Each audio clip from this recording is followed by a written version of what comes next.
आज की क्लास में कक्षा 10th का सामाजिक विज्ञान में राजनीतिक शास्त्र यानी पॉलिटी का जो तीसरा लेक्चर करेंगे, जिसमें हम लोग पढ़ेंगे। देखिए चैप्टर 2 है, इसमें तीसरा क्लास होगा आज, जो होगा विधायी अधिकार। देखिए विधायी का मतलब होता है कानून, ठीक है, और अधिकार का मतलब होता है वो अधिकार, उस पर अधिकार। तो कानून बनाने का जो अधिकार है, विधायी अधिकार का मतलब होगा कानून बनाने का अधिकार। विधायी अधिकार का मतलब क्या होगा? कानून बनाने का अधिकार। तो देखिए अपने देश में कानून बनाने का अधिकार 3 सूची में बांटा गया है कि केंद्र सरकार कहाँ कहाँ कानून बना सकता है, किस मुद्दा पर बना सकता है, और राज्य सरकार किस किस मुद्दा पर कानून बना सकता है, कहाँ कहाँ बना सकता है। समवर्ती सूची में क्या होगा कि दोनों सरकार, केंद्र सरकार और राज्य सरकार क्या करेगा? कानून बनाएगा, दोनों मिलके, ठीक है।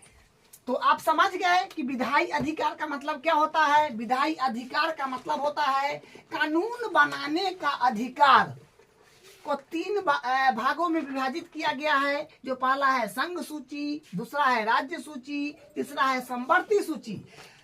संघ सूची में केंद्र सरकार काम करेगा, मतलब केंद्र सरकार कानून बनाएगा। संघ सूची में क्या होगा कि केंद्र सरकार कानून बनाएगा, क्योंकि केंद्र सरकार को पूरा देश संभालना है। इसके लिए जो विशेष मुद्दा है उस पर केंद्र सरकार कानून बनाएगा, उसको संघ सूची में डाला गया है। और राज्य सूची में राज्य सरकार जिस जिस मुद्दा पर कानून बनाएगा वो राज्य सूची में बनाएगा। राज्य सूची में राज्य सरकार कानून बनाता है। समवर्ती सूची में दोनों, केंद्र सरकार और राज्य सरकार दोनों मिलकर के क्या करते हैं? कानून को बनाते हैं। तो सब अपना अपना मुद्दा होता है सबका, उस पर कानून बनाते हैं। तो वही यहाँ पर है, संघ सूची में केंद्र सरकार, इसका सांसद होता है ना, सांसद कानून बनाता है। इसमें भी राज्य सूची में राज्यसभा, विधानसभा में कानून बनता है। समवर्ती में संघ राज्य सरकार, मतलब संघ राज्य सरकार, केंद्र सरकार, मतलब दोनों मिलकर के राज्य सरकार और केंद्र सरकार कानून बनाएगा। समवर्ती सूची में दोनों मिलके, ठीक है। और देखिए विधायी अधिकार में संघ सूची, संघ सूची में किस किस विषय पर आप जान गए कि संघ सूची में केंद्र सरकार कानून बनाएगा। संघ सूची में केंद्र सरकार कानून बनाएगा तो कौन कौन विषय पर बनाएगा? देखिए विषय है प्रतिरक्षा पर केंद्र सरकार कानून बनाएगा, विदेशी मामलों पर केंद्र सरकार कानून बनाएगा, बैंकिंग, जो बैंकिंग है उस पर केंद्र सरकार कानून बनाएगा, सुरक्षा केंद्र सरकार उस पर कानून बनाएगा, संचार केंद्र सरकार कानून बनाएगा, मुद्रा पर केंद्र सरकार कानून बनाएगा। जैसे राष्ट्रीय महत्व के विषय, जो राष्ट्रीय महत्व के विषय है, बड़े बड़े जो चीज है उस पर कानून कौन बनाएंगे? केंद्र सरकार। जैसे मान लीजिए कि मुद्रा है, मुद्रा यानी पैसा, अगर पैसा पर अगर राज्य सरकार को कानून बनाने को दे दिया जाए, अगर मुद्रा पर राज्य सरकार को कानून बनाने का दे दिया जाए तो क्या होगा? भारत में तो 28 राज्य है, तो 28 राज्य में क्या होगा? अलग अलग मुद्रा होगा, अलग अलग करेंसी होगा। अगर मान लीजिए बिहार वाले लोग को यूपी में जाना है तो यूपी का करेंसी उनको लेना पड़ेगा, बॉर्डर पर चेंज करना पड़ेगा, और फिर और कहीं जाना है तो चेंज करना पड़ेगा। तो ये इतना लफड़ा कौन करेगा? इसलिए केंद्र सरकार को दे दिया गया, क्योंकि केंद्र सरकार पूरे देश को संभालता है तो उसके पास बड़ा अधिकार है। तो ये उनके मुद्रा का जो है अधिकार कानून बनाने का उन्हीं के पास दिया गया है, क्योंकि देखिए वो पूरा भारत के चलाते हैं और उनके पास बहुत बड़ा जो है इलाका मिला हुआ है संभालने के लिए, पूरा देश को चलाने का अधिकार है। इसलिए मुद्रा पर कानून बनाने का अधिकार उन्हीं के पास है, ठीक है। और जैसे बैंकिंग है तो बैंक में क्या होगा नहीं होगा, क्या कैसे करना है नहीं करना है, उस पर भी केंद्र सरकार ही कानून बनाएंगे। अगर कोई हमला हो रहा है तो जब तक राज्य से पूछेंगे, फिर वो राज्य से पूछेंगे, तब तक तो कामे खराब हो जाएगा। इसलिए बैंकिंग पर भी उन्हीं का कानून, उन्हीं को बनाना है कानून, उन्हीं का कानून बैंक पर भी चलेगा। जो बड़े बड़े जो है मामला, उन पर पूरे देश का सरकार को ही कानून बनाने का अधिकार है। जैसे देखिए संचार है, नेटवर्किंग है, नेटवर्क के क्षेत्र में भी कानून बनाने का अधिकार किनका है? तो ये केंद्र सरकार का ही है। अगर मान लीजिए कि देश में कोई आतंकी हमला कर दिया, कुछ कर दिया, तो जब तक राज्य से पूछेंगे जो क्योंकि भारत में तो 28 राज्य है, देखो वो राज्य के फोन करेंगे, उसको करेंगे, उसको करेंगे, उसको करेंगे, पहले तक काम खत्म रहेगा, जो करना था वो इधर उधर करके चला जाएगा। इसलिए जो बड़े बड़े चीज है उस पर कानून कौन बनाएंगे? केंद्र सरकार बनाएंगे। ठीक है, तो वही यहाँ पर लिखा हुआ था कि उनके पास विषय क्या है? प्रतिरक्षा, विदेशी मामले, बैंकिंग, सुरक्षा, संचार, मतलब वही संचार के क्षेत्र में, और मुद्रा यानी पैसा, करेंसी राष्ट्रीय महत्व के विषय है, क्योंकि पूरे देश के लिए इन मामलों में एक तरफ की नीतियां की जरूरत है। ये बात सही है कि जो बड़े बड़े मुद्दा है उन पर एक नीति की जरूरी है, क्योंकि अगर कोई कुछ अगर देश में कोई गड़बड़ हो गया, कुछ उस तरह का बिहेव हो रहा है, तो जब तक राज्य से पूछेगा तब तक तो काम उसका बन जाएगा, वो तहस नहस करके निकल जाएगा। तो इसलिए बड़े मुद्दा पर केंद्र सरकार को कानून बनाने का अधिकार है। ठीक है, अब देखिए इसका अगला पॉइंट, अधिकार क्षेत्र। इसमें संघ क्षेत्र में वर्णित विषय के बारे में कानून बनाने का अधिकार सिर्फ केंद्र सरकार को है। हाँ, इस क्षेत्र में जो है केवल और केवल केंद्र सरकार ही कानून बना सकता है, दूसरा का इसमें कोई अड़चन नहीं रहेगा। तो वही है संघ क्षेत्र में वर्णित विषय पर, संघ क्षेत्र में जितना वर्णित क्षेत्र है, संघ सूची में जितना शामिल किया गया है, सिर्फ और सिर्फ केंद्र सरकार ही कानून बना सकता है। वर्णित विषय के बारे में कानून बनाने का अधिकार सिर्फ केंद्र सरकार को है। ठीक है, सिर्फ उन्हीं के पास है। संघ सूची का जितना भी काम है, उन पर जितना भी उसमें मुद्दा है, जितना वो मुद्दा जो बड़े बड़े मुद्दा है, उस पर सिर्फ केंद्र सरकार क्या करेंगे? कानून बनाएंगे, जिसको संघ सूची में डाला गया है। अब राज्य सूची पर आ जाइए, तो राज्य सूची में क्या होगा कि देखिए राज्य सूची में हो जाएगा इसका, राज्य सूची कौन कौन विषय पर कानून बनाएगा? ये हो गया पुलिस, हो गया व्यापार, हो गया वाणिज्य, हो गया कृषि, हो गया, और यहाँ पर अपने पास सिंचाई, प्रांतीय और स्थानीय महत्व के विषय है। मतलब इतना चीज पर जो है सिर्फ और सिर्फ राज्य सरकार कानून बनाएगा। किस पर? पुलिस पर, क्योंकि देखिए सब राज्य का अपना अपना पुलिस होता है। ठीक है, और केंद्र का जो होता है वो बॉर्डर पर लगने वाला आर्मी होता है, तो केंद्र के अधीन होता है। लेकिन राज्य का पुलिस सब राज्य में अलग अलग होता है, जैसे बिहार पुलिस हुआ, उत्तर पुलिस हुआ, राजस्थान पुलिस हुआ, झारखंड पुलिस हुआ, सबका अलग अलग है। व्यापार पर भी अपना अपना राज्य भी कानून बनाता है, और केंद्र स्तर पर केंद्र सरकार भी व्यापार पर कानून बनाता है। केंद्र स्तर पर हुआ बड़ा बड़ा देश से अगर देश विदेश में व्यापार करना है तो केंद्र बनाता है, राज्य के लिए राज्य बनाता है। ठीक है, वाणिज्य, कृषि और सिंचाई, और जैसे सिंचाई हो गया अपने पास में, कृषि में सिंचाई, पानी पटवन का कार्य केंद्र सरकार नहीं करेगा, ये करता है राज्य सरकार, क्योंकि राज्य में क्या करना नहीं करना उनको अच्छे से पता रहता है। ठीक है, प्रांतीय और स्थानीय महत्व के विषय इनके पास है, इनके पास राज्य सूची में है। ठीक है, क्यों?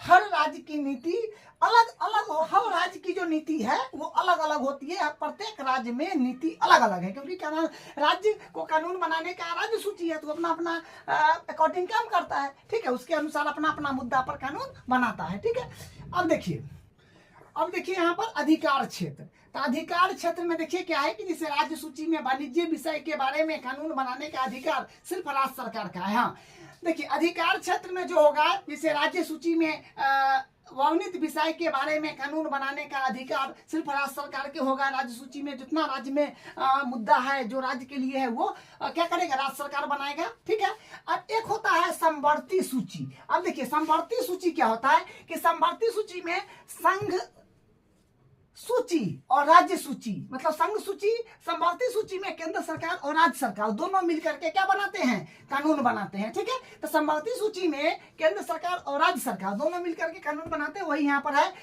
संघ, राज्य और सरकार। लेकिन सबसे ज्यादा वैलिड होगा किसका कानून? केंद्र सरकार का, क्योंकि केंद्र सरकार पूरे देश का है, उनको बहुत बड़ा जिम्मेदारी मिला हुआ है। उनको जो है उनको जो है सो ज्यादा उनका पावर मिला हुआ है, तो इसलिए दोनों में से ज्यादा वैलिड होगा केंद्र सरकार का। ठीक है, तो आप समझ गए समवर्ती सूची में क्या होगा कि केंद्र सरकार और सरकार दोनों कानून बनाएगा, लेकिन ज्यादा वैलिड होगा केंद्र सरकार का कानून का। ठीक है, तो वही है यहाँ पर समवर्ती सूची। तो विषय देखिए समवर्ती सूची में क्या होगा, शिक्षा, वन, मजदूर, संघ, विवाह, गोद, उत्तराधिकारी जैसे विषय है। तो देखिए शिक्षा पर राज्य सरकार भी कानून बना सकता है, केंद्र सरकार भी बनाएगा। वन पर राज्य सरकार भी बनाएगा, केंद्र सरकार भी बनाएगा। मजदूर संघ पर राज्य सरकार भी कानून बनाएगा, केंद्र सरकार भी बनाएगा। विवाह पर दोनों बनाएगा, राज्य सरकार केंद्र सरकार। गोद मतलब होता है कि जैसे किसी बच्चा को गोद ले लिए और कानूनी स्तर से उनका बच्चा, और वो बच्चा वाला जो बच्चा लिया है उसको दे दे कानूनी रूप से लिखा पढ़ी के साथ, तो वो होता है गोद। ठीक है। उत्तराधिकारी का मतलब देखिए सिंपल भाषा में समझिए, जैसे किसी पिता के पास 2 या 3 पुत्र है या 4 पुत्र है, जो वो पिता मान लीजिए डेथ कर गए, ठीक है, बुजुर्ग हो गए और डेथ कर गए। तो डेथ कर गए तो उनका जो संपत्ति का जो उत्तराधिकार होगा, उत्तराधिकारी जो जिस पर उनका संपत्ति पर किसका अधिकार होगा, उनका वाले बच्चे को, तो उसी को बोलते हैं उत्तराधिकारी। उनका पिता मरने के बाद उस पर जो अधिकार करेगा वही हुआ उत्तराधिकार। ठीक है। जैसे विषय पर कानून बनाता, तो समझ गया। समवर्ती सूची में केंद्र सरकार और राज्य सरकार दोनों कानून बनाएगा। ठीक है। क्यों? तो क्यों में देखिए केंद्र के साथ राज्य सरकार की साझी दिलचस्पी में आते हैं, मतलब दोनों का दिलचस्पी होता है, प्रेम भाव अच्छा बना होता है। ठीक है। तो केंद्र के साथ राज्य सरकार की साझी दिलचस्पी में आते हैं। उसके बाद देखिए अधिकार क्षेत्र, हाँ कुछ ऐसा देखिए यहाँ पर अधिकार क्षेत्र में इन विषयों पर कानून बनाने का अधिकार राज्य सरकार और केंद्र सरकार दोनों की ही को ही है। तो अधिकार क्षेत्र जो होता है ना, जैसे अधिकार देना है, तो दोनों का कानून यहाँ पर बनेगा, केंद्र सरकार का भी राज्य सरकार का भी, दोनों सूची का कानून यहाँ पर चलेगा, संघ सूची का भी राज्य सूची का, यानी केंद्र सरकार का भी राज्य सरकार का भी, दोनों का कानून यहाँ पर चलेगा। क्योंकि ये जो है ये बेसिक मुद्दा है और ये जो है बहुत जरूरी चीज है, इसलिए दोनों का कानून इस पर चलेगा, अधिकार क्षेत्र पर। ठीक है। दूसरा पॉइंट, लेकिन जब दोनों के कानून में, हाँ ऐसा हो सकता है कि दोनों का कानून में टकराव हो जाए ना साहब, जब दोनों का कानून में जो हो टकराव हो जाए, जैसे हाँ साहब आपका कानून ये नियम नहीं है, ये ऐसा होना चाहिए, वो केंद्र सरकार का नहीं ऐसा नहीं, ऐसा होना चाहिए। तो देखिए दोनों के कानून में अगर टकराव हो जाए तो कानून मान्य होगा केंद्र सरकार की, क्योंकि केंद्र पूरा राज्य स्तर पर चलाता है, उनको ज्यादा अधिकार मिला हुआ है, तो वो कानून मान्य होगा केंद्र सरकार का। ठीक है। तो वही यहाँ पर लाइन मेंशन है कि लेकिन जब दोनों के कानून में टकराव हो तो केंद्र सरकार द्वारा बनाया कानून ही मान्य होगा। ठीक है। राज्य सरकार का मान्य नहीं होगा। उसी प्रकार यहाँ पर देखिए एक, हाँ कुछ ऐसी मुद्दा है जो बच गया है, ना तो केंद्र संघ सूची में है ना राज्य सूची में है। देखिए कुछ ऐसे मुद्दा है जो बाकी बच गया है, ना संघ सूची में है, ना राज्य सूची में है, ना समवर्ती सूची में है। क्या है कि कुछ ऐसे मुद्दा है जो बच गया है, ना तो संघ सूची में नोट है, ना राज्य सूची में, ना समवर्ती, किसी में नोट नहीं किया गया है। तो उस पर क्या होगा, उस मुद्दा पर कौन कानून बनाएगा? देखिए बाकी बचे विषय, इन सूचियों में जिन विषय का उल्लेख नहीं किया जाता है उसे बाकी बचे विषय कहते हैं। मतलब जो बच गया वो तो बचा ही रह गया, तो ये विषय केंद्र सरकार के अधिकार क्षेत्र में चले जाएगा। तो मतलब ये जो बचा हुआ मुद्दा है उस पर सिर्फ और सिर्फ केंद्र सरकार ही कानून बनाएगा, राज्य सरकार का इसमें कोई इसमें अधिकार नहीं होगा, सिर्फ और सिर्फ केंद्र सरकार ही इस पर कानून बनाएगा। जो बाकी बच जाएगा मुद्दा बचा हुआ है उस पर सिर्फ केंद्र सरकार कानून बनाएगा। वही लाइन यहाँ पर मेंशन है कि बाकी बचे विषय, इन सूचियों में जिन विषयों का उल्लेख नहीं किया बचा है, उसे नहीं किया गया है, वो बचा है, उसे बाकी बचे विषय, जो विषय बचा हुआ है ये विषय केंद्र सरकार के अधिकार क्षेत्र में चले जाते हैं। मतलब सिर्फ केंद्र सरकार ही उस पर कानून बना सकता है। ठीक है। अब इसका और बात बचा हुआ है उसको करते हैं। अब उसका समरी देख लीजिए, जो संघ सूची, राज्य सूची और संघवर्ती सूची था उसका समरी देख लीजिए। तो देखिए ये रहा अपना संविधान, जिसमें 3 सूची है, ये संघ सूची, राज्य सूची और एक है जो अपना है संघवर्ती सूची। देखिए संघ सूची में क्या होगा कि राष्ट्रीय महत्व होगा और इसका प्रतिरक्षा, विदेशी मामलों, बैंकिंग और मुद्रा जो केंद्र सरकार करेगा। जो आपको पता है ना, जो प्रतिरक्षी, विदेशी मामला, बैंकिंग, मुद्रा का पर जो कानून बनाएगा केंद्र सरकार बनाएगा। राज्य सूची में क्या होगा कि प्रांतीय और स्थानीय महत्व के विषय रखेगा, जिसमें पुलिस, व्यापार, वाणिज्य, कृषि और सिंचाई पर कौन कानून बनाएगा, तो राज्य सरकार कानून बनाएगा, ठीक है। तो इस पर जो है पुलिस, व्यापार, वाणिज्य, कृषि और सिंचाई पर जो है ये राज्य सरकार कानून बनाएगा, ठीक है। ये तो वो यहाँ पर लिखा है राज्य सरकार। उसके बाद है साची दिलचस्पी, मतलब वो जो शिक्षा, वन, मजदूर संघ, विवाद, गोद लेना और उत्तराधिकारी दोनों सरकारों को जो है ये दोनों सरकार मिलकर के बनाएगा, जिसमें आपको संघ सूची में समझाए थे। तो देखिए ये इसका समरी है ओवरऑल, ठीक है।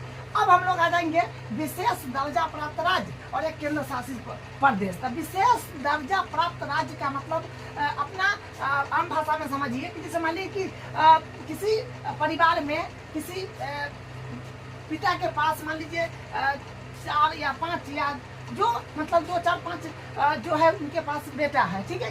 किसी को मान लीजिए सरकारी नौकरी है, ठीक है। मान लीजिए कि 2 बेटा है, उसके पास एगो के सरकारी नौकरी है और एगो जो है अपना जो है घर का जो है वो काम धाम में लागल रहता है। तो ये जाहिर सी बात है कि जिसके पास सरकारी नौकरी है वो ज़्यादा पैसा कमाता है, वो आगे निकल जाएगा, वो क्या है वो थोड़ा ज़्यादा तरक्की करेगा। लेकिन जो माता पिता है उनका क्या काम है कि भाई दोनों बेटा को मिला करके रखना, दोनों को आगे बढ़ाना। तो क्या करेंगे, उसको कुछ विशेष छूट देंगे, मतलब कहीं से ना कहीं से उनको ज़्यादा सहयोग करेंगे। जे ले बेटा तू ये कर वो कर। उसी प्रकार विशेष दर्जा प्राप्त राज्य का मतलब होता है जो राज्य कहीं से ना कहीं से पिछड़ा हुआ है या किसी के कारण वो उस तरह से हो रखा है, तो वहाँ पर क्या है उसको विशेष दर्जा प्राप्त केंद्र सरकार उसको विशेष दर्जा प्राप्त कर देता है। जैसे गोवा था जो 1962 में आज़ाद हुआ था, सबसे अंत में आज़ाद हुआ था, तो उसको ब्रिटिश जो था क्या शासन करने लगा था, तो उसको क्या किया था केंद्र सरकार तब तक उसको केंद्र शासित बना के रखा,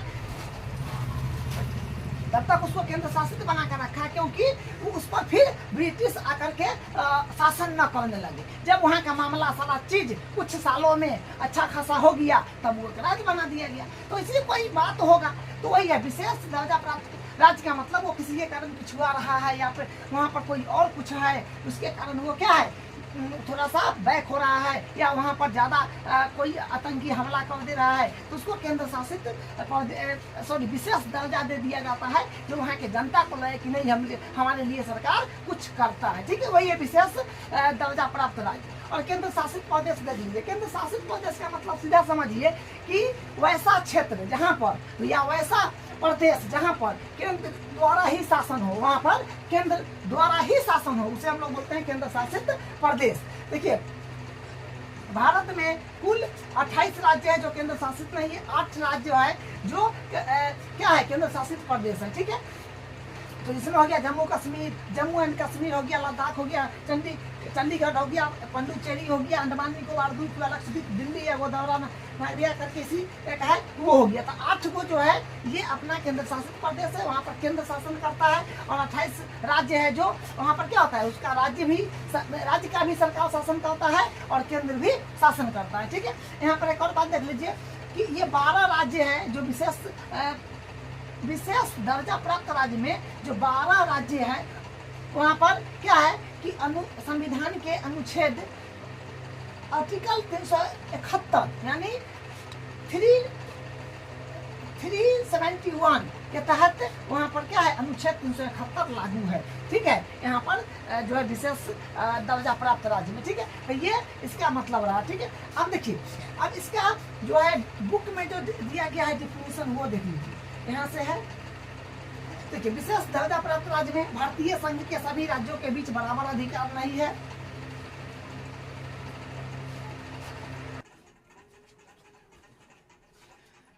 तो विशेष दर्जा प्राप्त राज्य भारतीय संघ के सभी राज्यों के बीच बराबर अधिकार नहीं है। दूसरा कुछ राज्यों के विशेष दर्जा प्राप्त है, ठीक है। अब इसमें देख लीजिए ये है अपना केंद्र शासित प्रदेश में, इसमें किताब का जो है ये डिफिनीशन वो है। देखिए ये ऐसे छोटे इलाके हैं जो अपने आकार के चलते स्वतंत्र प्रांत नहीं बन सकते हैं और न ही किसी मौजूदा प्रांत में विलीन करना संभव है। इन इलाकों का शासन चलाने का विशेष अधिकार केंद्र सरकार को होता है। तो इस राज्य को चलाने के लिए जो होता है विशेष शासन चलता है वो केंद्र सरकार का चलता है, उसको देख रहे केंद्र सरकार का होता है। तो ये आज का अपना जो विधायी अधिकार था उसके बारे में सारा चीज था। अब अगले क्लास में अगला टॉपिक पर बातचीत करेंगे।